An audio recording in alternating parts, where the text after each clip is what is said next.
అయోధ్య రామ మందిరం ట్రస్ట్కు ప్రభాస్ భారీ విరాళం ఇచ్చారనే టాక్ గత కొన్ని రోజులుగా ప్రచారం జరుగుతూనే ఉంది. అయితే కొందరు 50 కోట్లు అని అంటున్నారు, ఇంకొందరు 20 కోట్లు అని అంటున్నారు. ఇలా ఎవరికి తోచినట్టుగా వారు చెప్పుకుంటున్నారు. అయితే డార్లింగ్ ప్రభాస్ మీద సోషల్ మీడియాలో ఎప్పుడూ ఏదో ఒక వార్త ట్రెండ్ అవుతూనే ఉంటుంది. కొంతమంది ప్రభాస్ను ట్రోల్ చేస్తుంటారు, చాలామంది ప్రభాస్ను ప్రేమిస్తుంటారు. ఇలా ప్రభాస్ గురించి పాజిటివ్గానో నెగిటివ్గానో ఏదో ఒక చర్చ జరుగుతూనే ఉంటుంది. రీసెంట్గా ప్రభాస్ భారీ విరాళం గురించి చర్చలు జరుగుతున్నాయి.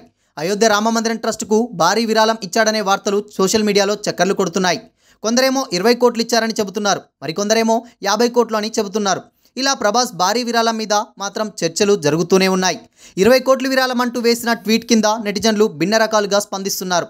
అయితే ప్రభాస్ రాముడిగా నటించిన ఆదిపురుష్ సినిమా పెద్దగా ఆడలేదు. ఇప్పటికీ ఆదిపురుష్ సినిమాపై కొందరు ట్రోల్స్ చేస్తూనే ఉంటారు. అయితే ఇంకొంతమంది మాత్రం నిజంగా ప్రభాస్ గ్రేట్ అని, ఇంకొందరు నార్త్లో సింపతి కొట్టేయాలని చూస్తున్నారని మరికొందరు కమెంట్లు చేస్తున్నారు.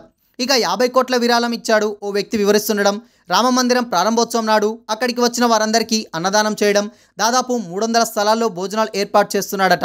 దానికోసం 50 కోట్లు ఖర్చు పెడుతున్నాడని ప్రభాస్ విరాళం గురించి వివరించాడు. ఈ వీడియో కూడా నెటింట్లో బాగానే వైరల్ అవుతుంది.